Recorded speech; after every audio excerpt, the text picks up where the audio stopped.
that there are many clients, non-linear loads are there, so PCC voltage is also distorted and all currents are distorted. How to define the responsibility of each one without penalizing anyone unreasonably? How to find the attribution to harmonic distortion of each one?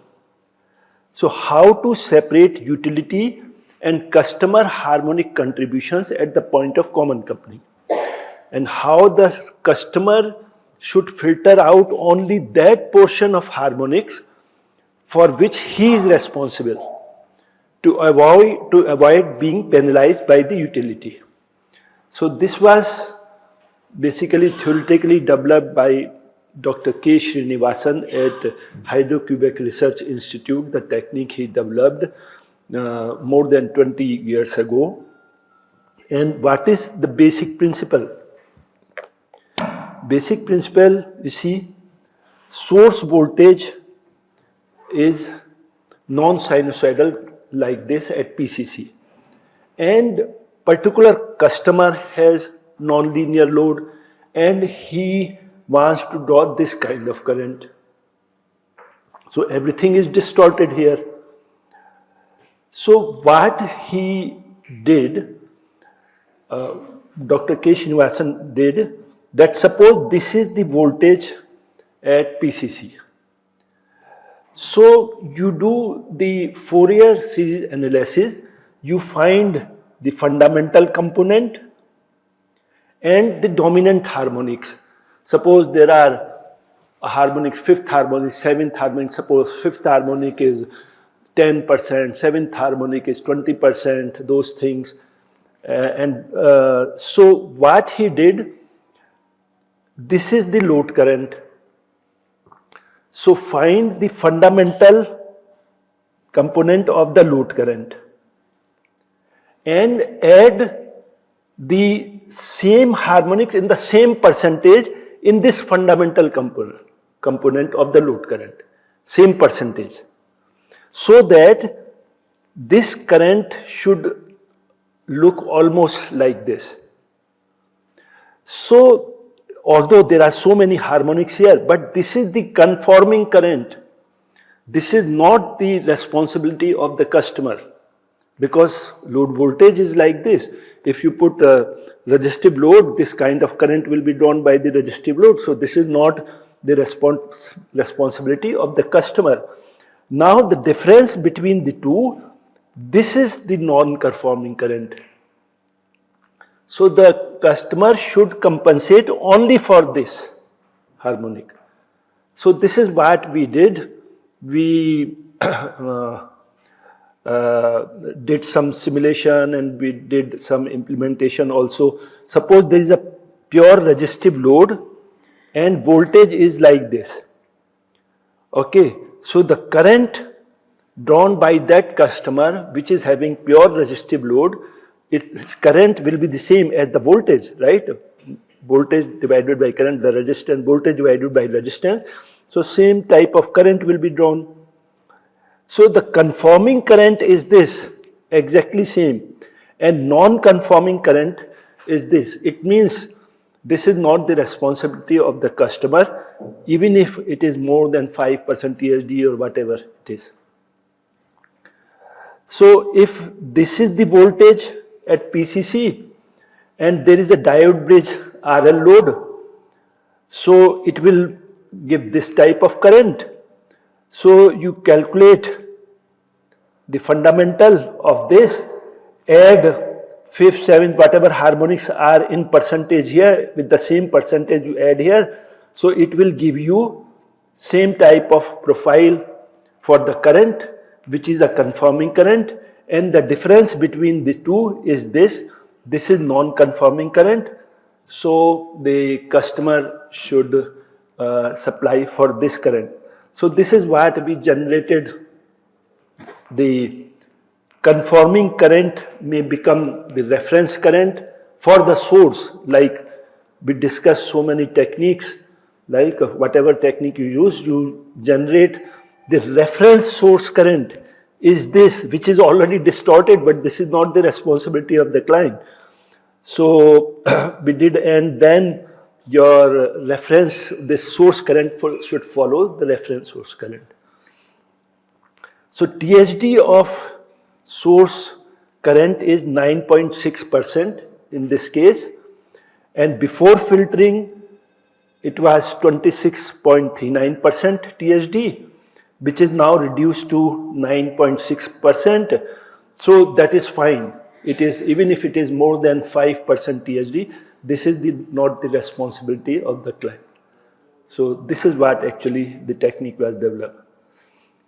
So in summary, for shunt active power filters offer best retrofit solution for all current based power quality problem. PWM based voltage source converter are preferred compared to current source converter to realize this shunt active power filter because of low cost, low size, reduced size, light in weight and reduced losses.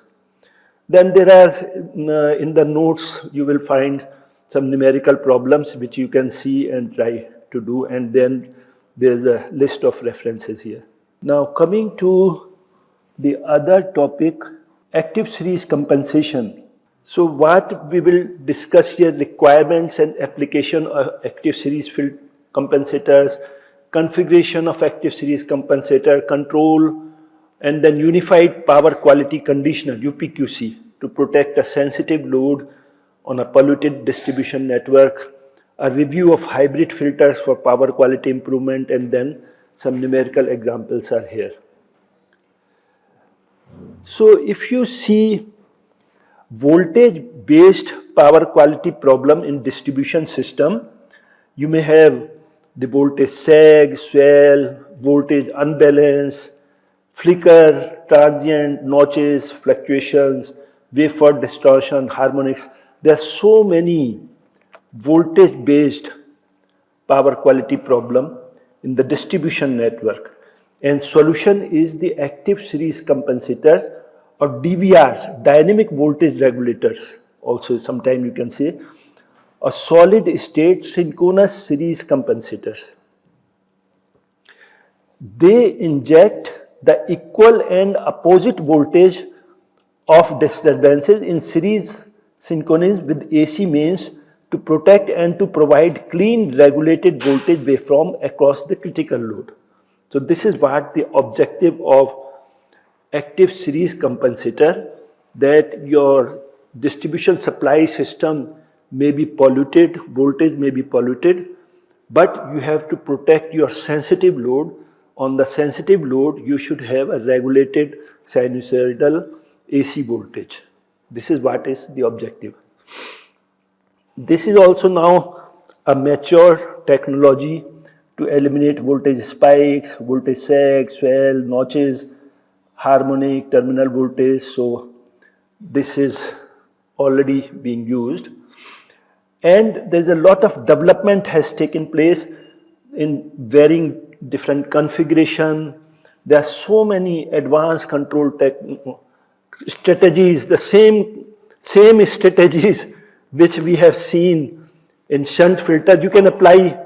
For there we were calculating reference source voltage. Here we will calculate the reference load voltage. We can calculate. Otherwise, algorithm remains the same, right? Solid state devices, so much development, improved sensor technology, Hall effect, microelectronics revolution. Those things has accelerated the development of active series filter. Classification of active series compensation, the same type as we saw in shunt filter, converter type, topology based, number of phases based, the same type of classification we saw for shunt active filter using current source converter, voltage source converter, topology based, half bridge, full bridge, transformerless, number of phases, 2-wire single phase, 3-wire 3-phase, 4-wire 3-phase systems. So if you see the converter based classification, you see you are injecting the voltage in series with the line. This is AC male. the single phase DVR. So this is current source converter base. As you can see, diodes are connected in series with the IGBTs, and on the DC bus you have an inductor. So current source converter are considered sufficiently reliable but have high losses and require high value of inductor and parallel AC capacitors. They cannot be used in multi-level or multi-step modes to improve performance in higher rating.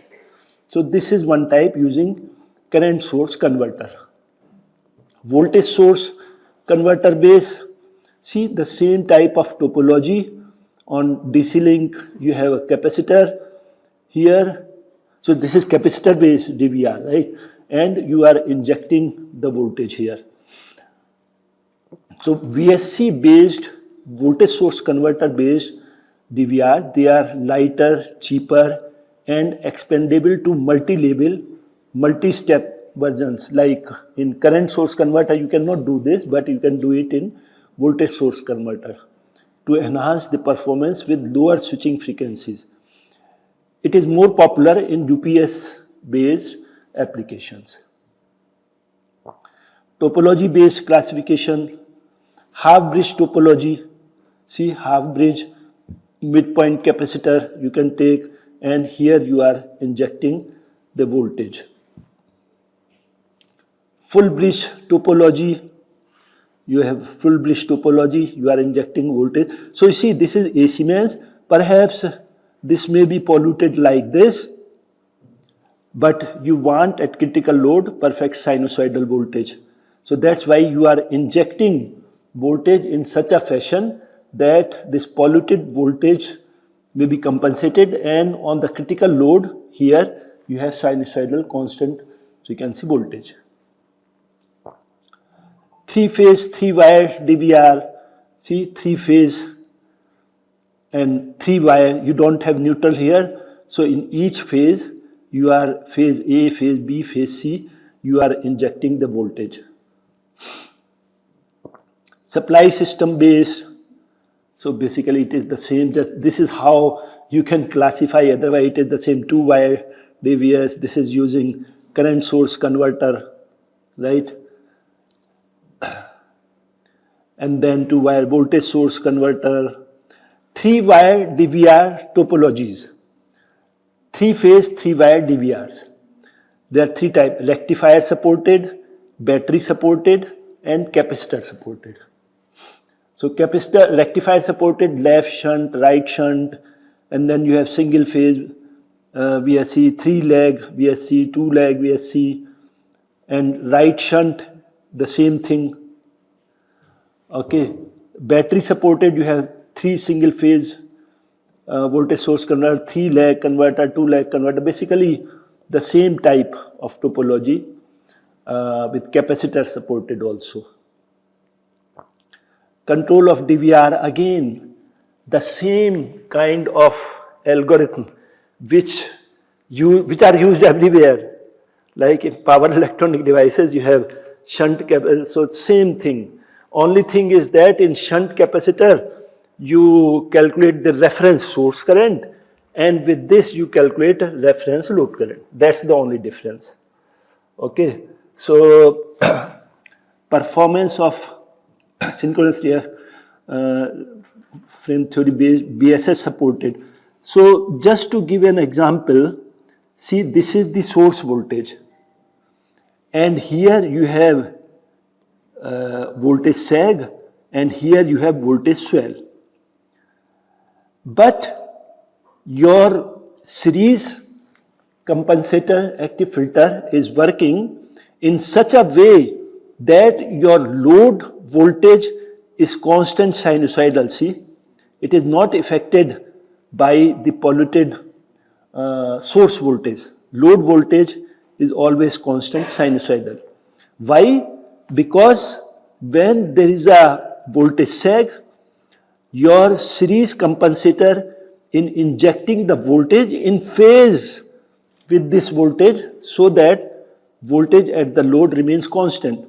Similarly, and if it is nice, then you have little injection. But if there is a swell here, then the voltage injected by your series compensator is in phase opposition with this. So here you can see source voltage is going like this, but somehow your series compensator is trying to maintain the voltage. See, this is the source voltage going like this, and this is the source current, this is the reference load voltage, and this is VDC. Here again the same thing, you have harmonics injected, so your source voltage is polluted, so your compensator is working in such a way that this does not reach to the load. So you see the load voltage is constant sinusoidal. Then the performance of SRF is the same thing, TSD. You can see this is A is what? PCC voltage. This is PCC voltage which is polluted, and it has TSD 6.34. This is the source current, which is TSD 1.02, and this is the load voltage. See, TSD is 0.65. So source voltage is polluted, but the voltage across the load has low TSD. Harmonics are almost negligible. Again, with the compensation, these things, similar type of results with different configuration. In a dynamic voltage restorer DVR system, the choice between a capacitor based, because we saw in the classification there are capacitor based DVRs and battery based DVRs, that depends on the application specific requirement such as response speed, duration of backup, maintenance needs. So if you compare capacitor based and battery based DVRs, so energy storage in capacitor based DVR, you have DC link capacitor bank, right? In battery based DVR, you have battery backup, right? Sag duration capability, that is very important for how long you have sag.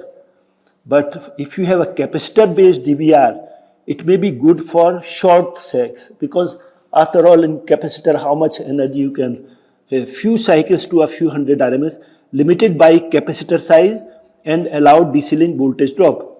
While battery based DVRs, long and deep sags and short interruptions are possible, hundreds of ms, limited mainly by the battery energy. Depth of how much sag is there. So capacitor based DVR effective for moderate sags and rated load. Long deep sags require very large capacitance, so that may be costly thing, right? And battery based DVRs, they can support deep sags and temporary supply loss if the battery is properly sized. Dynamic response, capacitor based DVR, they are very fast, while battery based DVR, they are also fast, but they are not that fast as the capacitor based.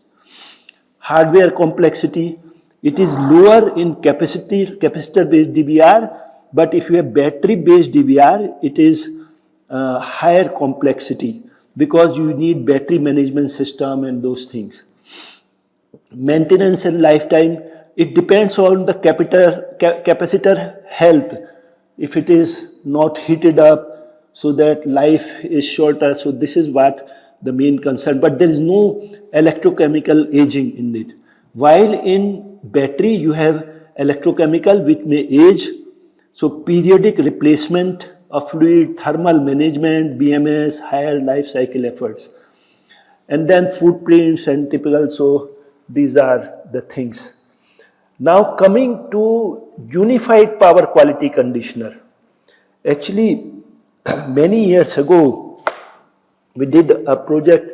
There was one customer in the north of Quebec which was making electronic equipment, and just near to him there was one this wood cutting factory was there. They were having big machines, induction machine to cut wood and process wood. So there was so much perturbation on the distribution network. So that customer which was making electronic equipment, it complained to Hydro-Quebec, how should I manage when there is so much perturbation on the distribution network. So Hydro-Quebec was looking for the solution. So one researcher at Hydro-Quebec Research Institute contacted me to what we can do. So this is how this project came into. Okay, we said, okay, because they have already tried DVR and other automatic voltage regulator and those were not functioning. So we suggested, okay, when you have already tried those things, let us try UPQC. So this is how this project started. So we did this UPQC project, and you can see what is basically Unified Power Quality Conditioner. There are two inverters or converters, shunt and series. Why it is series? Because the output it is injecting the voltage in series with the distribution line, and this is in shunt, and it was so see the major function. So what is the function of this series compensator?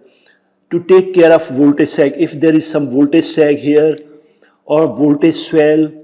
So objective was to protect that electric equipment making company, to protect so that they don't have much perturbation. They should have constant sinusoidal voltage at the entry of the plant.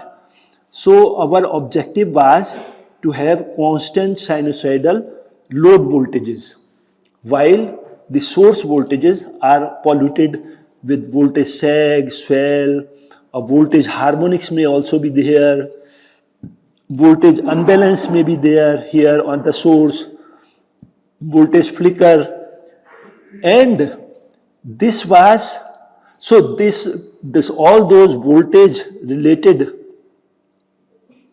problems were taken care of by the series compensator, and the shunt compensator was taking care of current harmonics, because your load might be producing current harmonics.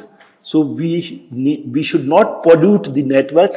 So harmonic compensation, reactive power, okay, current unbalance, neutral current, and VDC regulation. So these are all the responsibilities of this compensator. So this is what actually, and in between the two, there is a DC link and the capacitor is there. So this is what Unified Power Quality Conditioner. Now UPQC you can classify based on configurations, whether it is right shunt or left shunt, or converter topology, as we have already seen. Either you are using voltage source inverter or current source inverter, though in our case we use voltage source inverter. Number of phases, 2 wire, 3 wire, 4 wire. So we did for 3 wire and 4 wire for both. And then control strategy, same type of control strategy which we have already seen. So all these control theories, and then UPQC configuration. If you see, this is the series compensator and this is the shunt compensator. So right shunt UPQC. If your series compensator here and shunt compensator here, so left shunt UPQC. Most of the time I have seen we use right shunt UPQC, and left shunt topology is generally used for UPFC, Unified Power Flow Controller, for big power transmission lines, those things. Although UPFC it costs a lot, maybe in $1 billion, because there are not many places, but as I know, there are two in China, large size, very costly UPFCs, Unified Power Flow Controller, and there is one in USA also, I think. So not at many places it has been implemented because it costs a lot and too much engineering and complications, those things. But UPQC is still used. So this was the Hydro-Quebec network. Okay, so you see, this was the plant which we had to protect using UPQC. This is the transformer at the entry of the plant, and this is the source. And what is this plant? So this is actually all this portion was given, simulation was given to us by Hydro-Quebec. The researchers working at Research Institute, he already simulated the network before, so he provided us with all this 6000 MVA, this thing, 14 MVA load here, you see, star double delta transformer, and then 3 megawatt load with the 5 kilometer feeder. So this is actually the actual load, the actual network near the plant they had simulated already. Okay, so like 20 megawatt load for so different types of loads and different types of transformer, and our work was to do work here, to do some simulation and experimental work here. So control, you see, unit vector template generation, the same thing which we did for shunt active filter, it is applicable here also. So this is what we did. Now we just saw this for shunt active filter, right? Reference voltage signal generation. So how you are generating reference voltage signal? So this is the supply voltage, phase A, phase B and phase C. You divide it by Vm. So same thing, Vm sin omega t, Vm sin omega t minus 120, Vm sin omega t plus 120 divided by Vm. So it will be unit vector left, USA, USB, USCC, UA sin omega t, UB sin omega t minus 120, UC sin omega t plus 120, right? So you have unit vector, then you use PLL to get sin omega t cos omega t terms, choose sin omega t. So you see, you have UA, UB, UC, and you multiplied it with the peak value, whatever the desired amplitude of voltage you want at the plant terminal, at the entry of plant. Okay, so VLA, so VLA is VLM multiplied by this unit vector. So this is the same way VLB, VLC references you can calculate, and then the same thing basically what you do in active filter, you compare it with the actual voltage at the load, and then you generate the signal for your inverters. See, source current for shunt active filter, the same thing which we do for shunt active filter, we have already seen the same thing. Okay. So these are some of the simulation results with UPQC. This is the source voltage, this is load voltage, this is injected voltage, this is VDC, this is source current, this is load current, and this is the shunt compensator current. So you see, this is the source voltage, and your load current is like this. This is the load current, which has 27.6 THD, this load current. So till now your shunt active filter is not on. So in UPQC, what is important? You have to first start your shunt active filter so that it will keep the voltage as VDC constant. That is very important. Okay, so here we are starting the shunt compensator. So you see VDC was at certain value, then it comes to their required value VDC, and here you can see the active component of the current, basically it is charging the capacitor. So that's why you see the fundamental component of this also. Okay, so VDC is charged to the required value. So as soon as you have started your shunt compensation, it has started working its work. What work is it? To compensate for load current harmonics, right? So the load current is like this, but the source current is like this. Why initially the source current is high? Because shunt active filter is charging the capacitor, so it is taking extra current from the source. So this current is extra, otherwise it becomes constant here. Till now you have not injected any voltage, so series compensator is not working here because there is no requirement of series, because otherwise the source voltage is constant sinusoidal. The only problem was the non-linear load, so your shunt active filter is able to take care of that situation. Okay, so you can see the but here there is some change of load, so it is adjusting to this. So TSD after compensation, so source current TSD after compensation 4.33%. Now coming to the power factor correction. So you see, this is the source voltage, this is the load voltage, this is injected voltage. So for power factor correction also you don't need the intervention of series compensator. VDC, source current, load current and shunt current. So until now, you see here you are starting your shunt compensator, and before that you can notice that the source current is lagging behind the source voltage.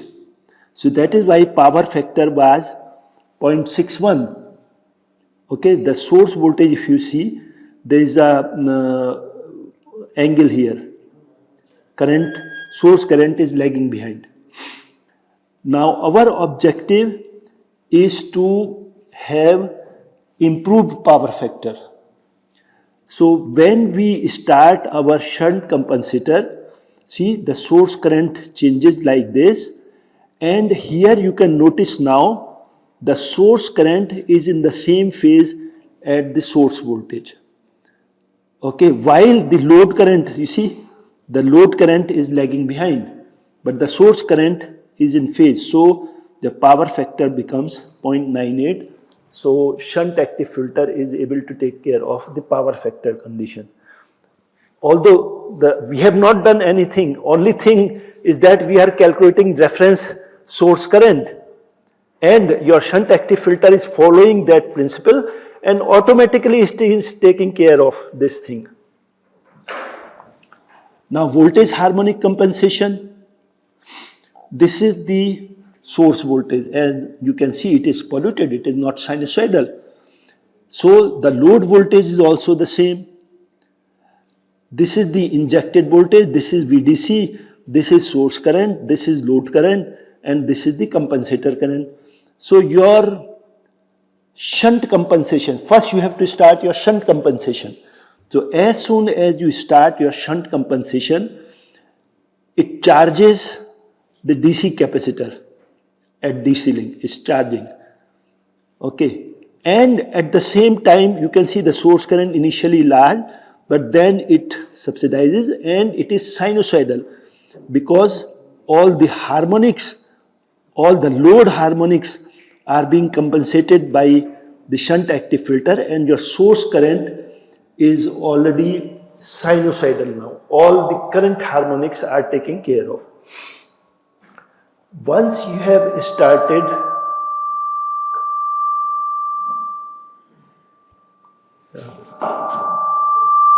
sorry,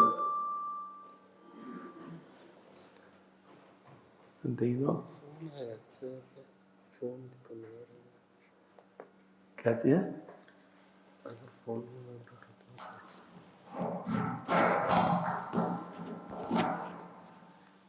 okay ठीक, thank you, ठीक है ठीक है, okay.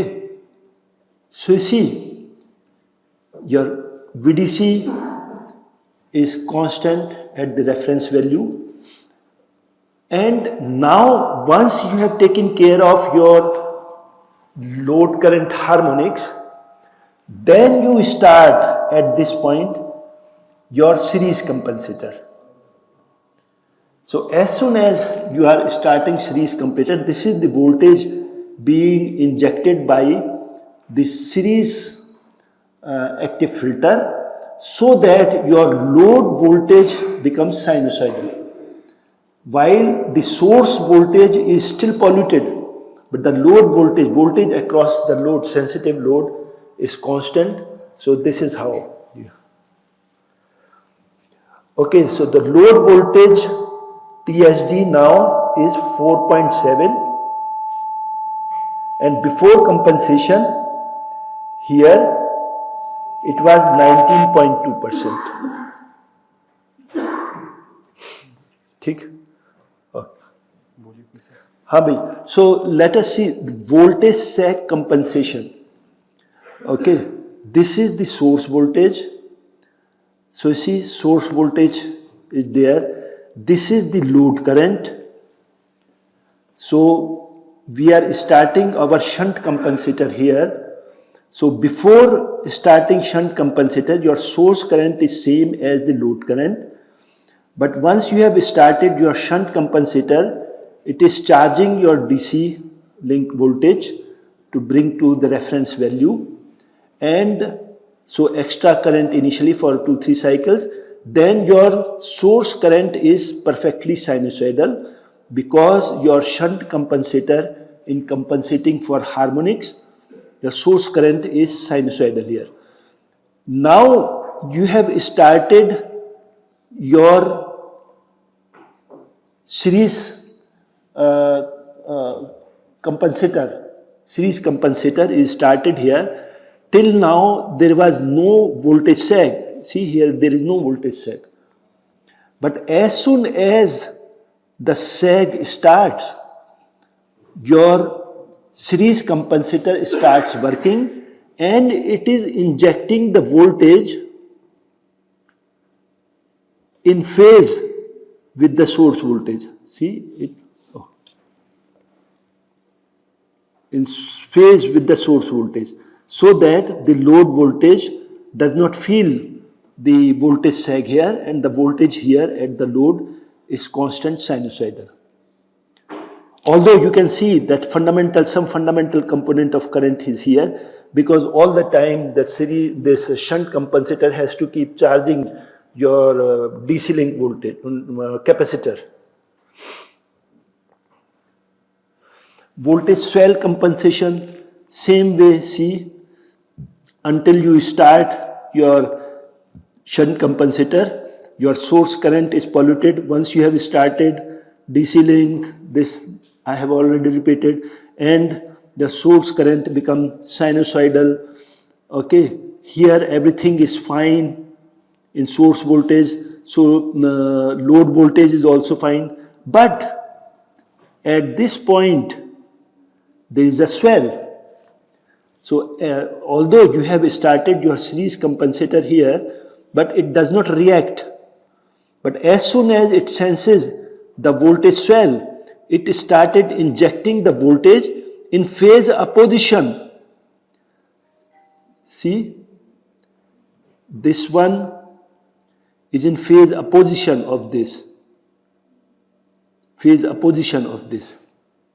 So that the voltage across the load is constant sinusoidal. These are some experimental results. This is the source voltage. This is the source current. This is the load current. See, load current is lagging behind the source voltage because load is perhaps the inductive load. So load current is lagging behind. But since you have injected the shunt current in leading, see, this is leading shunt current. So that's why your source current is in phase with the source voltage. So harmonic compensation, this is the source voltage and this is the load voltage. Perhaps series compensator has taken care of, so load voltage is sinusoidal. This is the load current, but this is the source current. You can see it is perfectly sinusoidal. And this is for the load change. Load is changing here, so it is taking care of that thing. Performance of UPQC with voltage sag. These are the experimental results. So here you can see in comparison to this, there is a voltage sag here. This is the source voltage. So your series compensator is injecting the voltage in phase with the source voltage so that the load voltage remains constant. This is for voltage swell. So here you can see the voltage, source voltage is large. So your series compensator has injected the voltage in phase opposition to source. Let us see how. Can you see this? This way, and you see this is in phase opposition. It has injected the voltage. Your series compensator has injected the voltage in phase opposition to this so that voltage across the load remains constant, sinusoidal. Then for neutral 4 lag, for the neutral current, you add this one. So this is the source voltage. You see, highly unbalanced non-linear load currents. In all the 3 phases, different types of currents and non-linear unbalanced currents. But the source currents are perfectly sinusoidal balanced. And the shunt filter, active shunt filter in all the 3 phases providing different types of compensating shunt current to make the source current perfectly sinusoidal for this type of load, because all the 3 currents here, load currents are different while the source currents are same. So different types of shunt filter currents are injected. So if you see the current unbalance factor, like we saw the voltage unbalance factor also, the same equation we can use for current unbalance factor. Maximum of average current to minus IA or minus IB or minus IC divided by the average current. This is what we did for voltage unbalance also, right? On the first lecture. The same equation we can use for the current also. Before compensation, ISA, ISB, ISC, RMS values are very different and peak values are different. Okay, so, and THD, see, different THDs for all the 3 phases, and this is the K factor and this is the power factor, you can see. So load current unbalance factor was 45.76%. After compensation, ISA, ISB, ISC RMS values are almost equal. Peak values are almost equal. THD much less than 5%. K factor is almost 1. Power factor is almost 20. So current unbalance factor become 1.08. So this is what is the function of UPQC. So this was a very nice project. Now, if you see, a lot of work is going on hybrid filters. Okay, why hybrid filters? There are some problems related with passive filters, because classically you use passive filters for filtering harmonics. So if you are using passive filters, what are the problems? It has the fixed compensation, because once you have put inductor, capacitor and other thing, it is fixed. It is not a software that you can change it every day. It is hardware, so it is connected with the network. So it has the fixed compensation. And if the network changes, load changes, then there is a possibility of resonance, because now the same inductor, capacitor, those things, passive filter may not be tuned properly for that load and network condition. So there is a possibility of resonance.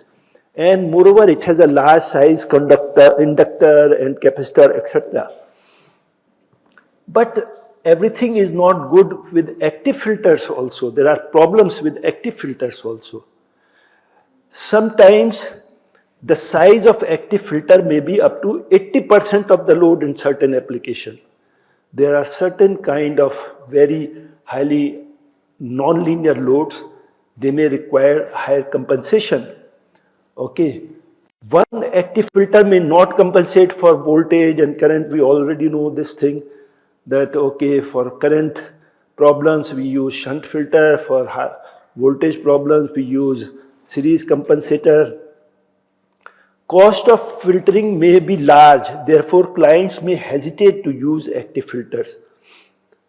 So this is the thing, it depends how big is the load and those things. So I don't know what is the cost of active filter nowadays here, maybe still, but one of my student has a company, he makes this active filters here in Mumbai, and he is selling good. So it should be a good business, because we have a lot of, in India we have a lot of power quality problems. However, in Canada we don't have much power quality problems, so there is not much market of active filters in Canada and US, those places. So the cost may be a factor, because I visited, as I was telling you 20 years ago, I visited a Bombardier factory which makes aeroplanes. They have their drives labs. It was very polluted, so they calculated it will cost $10 million to put an active filter produced by ABB at that time, 20 years ago. So the Hydro-Quebec said, you are polluting our network, so anyway we will give you 20% discount. So $20 million were paid by Hydro-Quebec to Bombardier and $8 million by Bombardier to improve the situation. So it may be a costly thing, right? Therefore, a hybrid filter may be a good choice to reduce the cost and to improve the performance. So that's why a lot of work is going on with hybrid filters. If you see the classification of hybrid filters, you have single phase, three phase, three wire, three phase, four wire system. Same thing for single phase, passive, passive, passive, active, active, active. So these three combination. Same thing for three phase, three wire, passive, passive, passive, active, and active, active. And three phase, four wire, passive, passive, passive, active, and active, active. There's some error, you can connect it. So there are total 156 configurations in these are 9 categories. In these 9 categories, 156 configurations, and I have seen in last 20 years, almost all the configurations are used by engineers around the world. Okay. So combination of two passive elements. There are two possibilities, this possibility and this possibility. You have series passive filter and you have shunt passive filter on the right side. But here you have shunt passive filter on the left side, and here you have shunt passive filter, series filter here, series passive filter. So it may look simple. This passive filter, you say, okay, one leg is there, but it is not like this. When you are having a non-linear load, you have fifth harmonic, you have seventh harmonic, 11, 13, so many harmonics are there. So many times you will have to use passive filter for fifth harmonic, another leg of passive filter for seventh harmonic. Then you may use high pass filter for the third. So at least you have 3 legs minimum here. Like if you see, there is one high HVDC transmission line in the north of Canada, north of Quebec. There is a Bay James power plant which generate more than 5,000 megawatt of hydropower electricity. And then the energy is transported by DC line. So they have HVDC system there. So in that HVDC system, they have 2 6-pulse converters in series. So it means 5th, 7th harmonic are gone, so it will remains 11th and 13th harmonic remains, and perhaps 17, 19 may have gone, then 23rd and 25th harmonic. So you have basically, they have basically 4 passive filters, one for 11th, 13th, and I think for 23 and 25th harmonic they have 4, and then one passive, one high pass filter. So they have 5 legs of filter. So sometimes it may be very involving and technically difficult. Okay, so so these are combination of 2 passive elements, 2 possibilities. Combination of 3 passive element. So this is a type of T connection, and this is a kind of pi connection. So these kinds are also being used, 2 possibilities. Combination of 1 passive and 1 active element. There are 8 possibilities. Okay, 1 passive, 1 active, series active filter. So still people use this thing, okay. And they are in series. If they are connected in shunt, it is like this. If they are passive filter is here and active filter is here. And you see active filter here and passive filter is here. So some of the, for example, this is very popular topology which is very used a lot. So what this series filter does, it forces the harmonics to go to this passive filter to not to pollute the network. So 8 possibilities are there.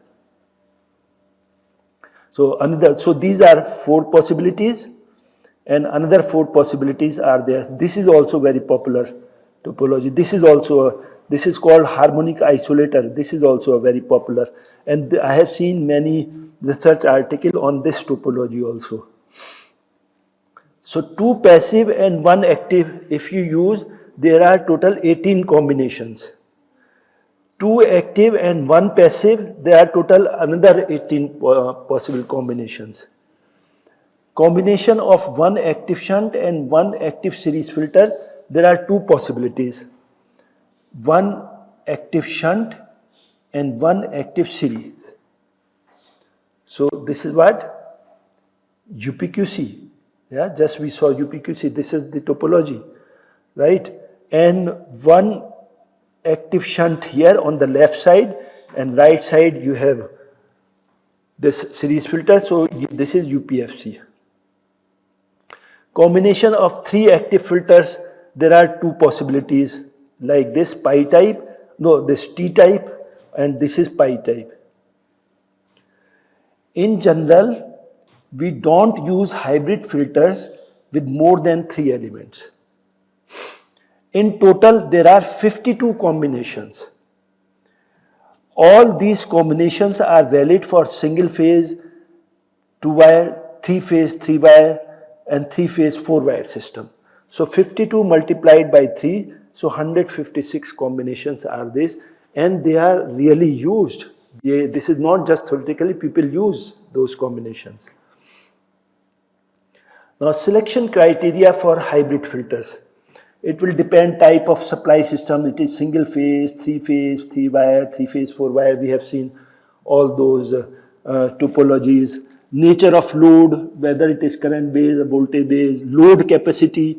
So if it is less load, then the topology will be different. If it is high loads, then you have to change we have seen the topologies. Current compensation required, or you require the voltage compensation, so topology will change accordingly. Pattern of load, whether it is fixed, variable, fluctuating, level of compensation required, okay, and then cost, size, weight, efficiency, reliability. So there are so many factors, environmental factors. So there are so many possibilities. What are the latest trends and future development? Development of new topologies. Reduced rating of AF element allows the use of switching devices which operate at very high switching frequencies, providing fast response, reduction in size of replace filter, passive filter, and size of DC bus capacitor. Development, so this is what is latest trend. Development of improved control algorithm. Okay, like sensorless control. If you use sensorless control, you don't have to use certain sensors, right? You can save on this.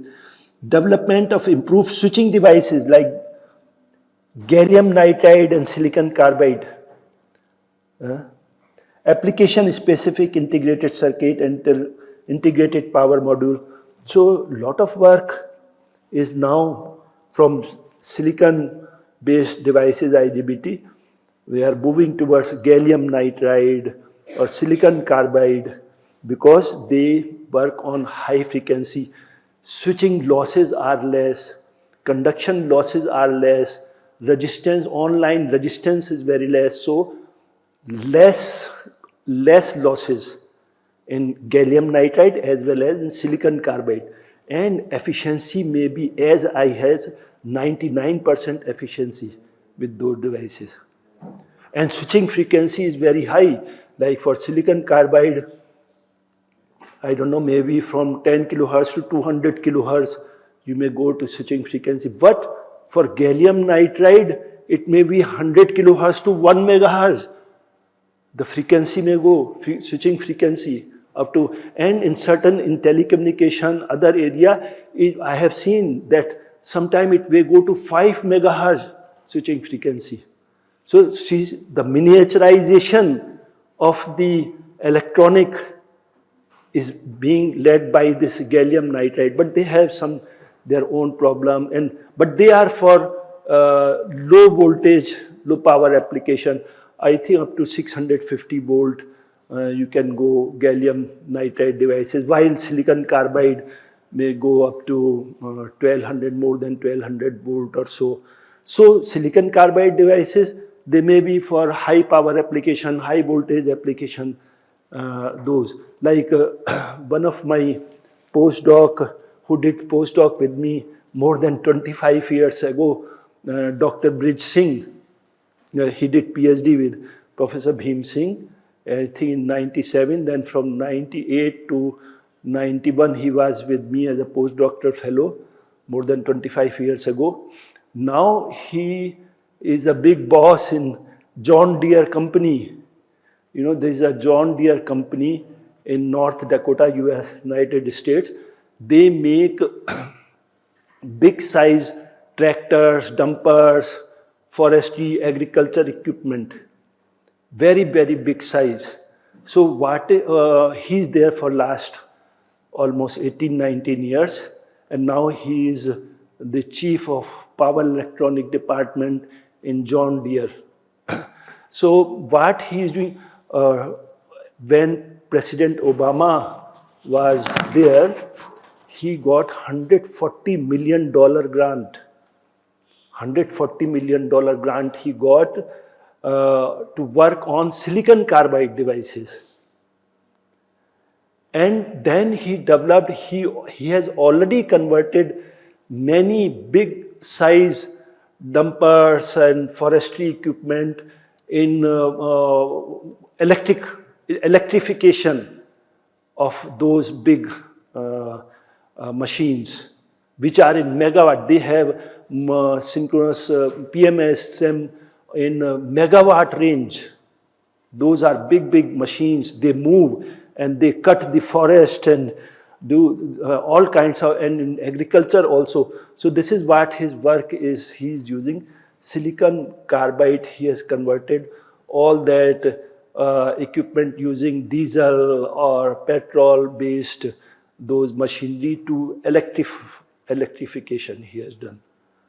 So when he got this 140 million grant, President Obama invited him at White House for dinner.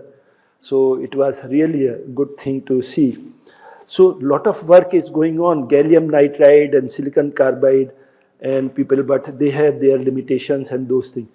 Development in magnetics to reduce the losses. Lot of development is going in magnetics. Losses size of passive filters such as transformer and inductor. Development in supercapacitor technology. Energy storage devices, systems. So much work is going on. You are already using lithium ion and those things. But I was in China for 3 weeks in September. I was in China and I visited many universities and industries in China. So, and then I attended one conference organized by one company. And there were, so I was also a panelist and I also presented something. But some panelists, and they were saying that there is a problem with lithium ion battery now. In China, for electric vehicle application and other places, lithium ion battery perhaps is not stable and sometimes it catches fire. So some fires were very deadly. So this is the problem with lithium ion battery. So what happened when I attended that small one-day conference organized by one company there. So they were talking about the energy storage. It is not related with active filter, but they were talking about large size energy storage. So how there are many possibilities how you do energy storage to make the grid stable, because there is a very serious, I will tell you, there is a very serious problem going on in China, and that is the voltage instability in power system. And that voltage instability is instigated by the variation in renewable energy integration. So I will tell you when I come to renewable energy integration, I will tell you what is the problem, what is going on. Okay, so that's it. And then there are here, you see some numerical example based on active compensation. So you can see here and read. It may give you some idea, and then there are list of references here. Okay, that's it for today. Is there any question related with active filters or something? So many people. Ji? Yeah. Yeah.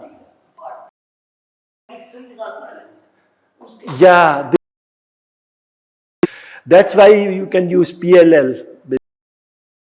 Measure the VSA, VSB, VSC. Take it through PLL so that it gives the. Yeah, this is a very good question. Yeah, this is because we worked on this topology this more than 25 years ago. Actually, this is developed some technique on unit template. Many research articles with him and things, and that was the cheapest way at the time. Okay, don't use PLL, we can just measure and the base. But if the supply voltage is polluted, then your unit template will also be polluted. Yeah, that's the problem there. Then you have to go through PLL. PLL is available in math labs and those things. Yeah. Okay, that's it for today. Thank you very much.